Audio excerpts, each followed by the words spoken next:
ડીસામાં ખાખીનો માનવીય ચહેરો સામે આવ્યો છે, જ્યાં દક્ષિણ પોલીસ મથકના પીઆઈ એમબી કોટવાલે વૃદ્ધાશ્રમની મુલાકાત લઈ વડીલોને હૂંફ આપી સેવાનું ઉત્તમ ઉદાહરણ પૂરું પાડ્યું છે. સામાન્ય રીતે પોલીસનું નામ પડે એટલે ભલભલાના મનમાં ફાડ પડે અને એક ડરનો માહોલ ઊભો થાય. પણ ડીસામાં આજે ખાખીનો એક સાવ અલગ અને સંવેદનશીલ ચહેરો જોવા મળ્યો છે. કહેવાય છે ને કે ખાખી વર્દીની અંદર પણ એક કોમળ હૃદય ધબકતું હોય છે. અને આ વાતને સાર્થક કરી બતાવી છે ડીસા શહેર દક્ષિણ પોલીસ મથકના નવનિયુક્ત પોલીસ ઇન્સ્પેક્ટર એમબી કોટવાલે. શિસ્ત અને કડક છાપ ધરાવતી પોલીસ જ્યારે કોઈની વહારે આવે છે ત્યારે સમાજમાં એક નવો વિશ્વાસ પેદા થાય છે.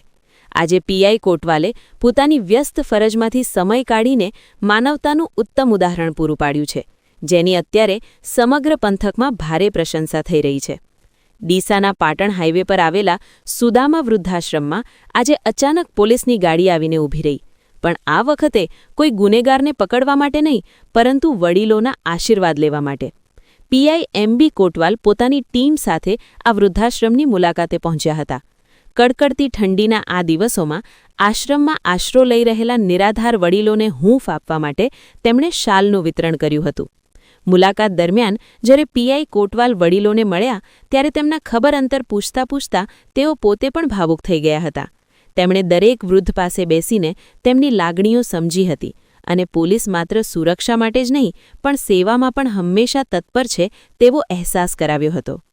ખરેખર, જ્યારે ઉચ્ચ પોલીસ અધિકારીઓ આ રીતે સમાજના વંચિત અને નિરાધાર લોકોની વચ્ચે જઈને સંવેદના દાખવે છે ત્યારે પોલીસ પ્રત્યેનો લોકોનો દૃષ્ટિકોણ બદલાય છે. પીઆઈ કોટવાલની આ મુલાકાતે સુદામા વૃદ્ધાશ્રમના વડીલોના ચહેરા પર સ્મિત લાવી દીધું છે. ખાખીના આ માનવીય અભિગમે એ સાબિત કરી દીધું છે કે કાયદાના રક્ષક હોવાની સાથે સાથે પોલીસ દયા અને સેવાનો ભાવ પણ ધરાવે છે. આ નાનકડી પણ સુંદર પહેલ ડીસા શહેર માટે ચર્ચાનો વિષય બની છે અને અન્ય લોકો માટે પણ પ્રેરણારૂપ સાબિત થઈ રહી છે.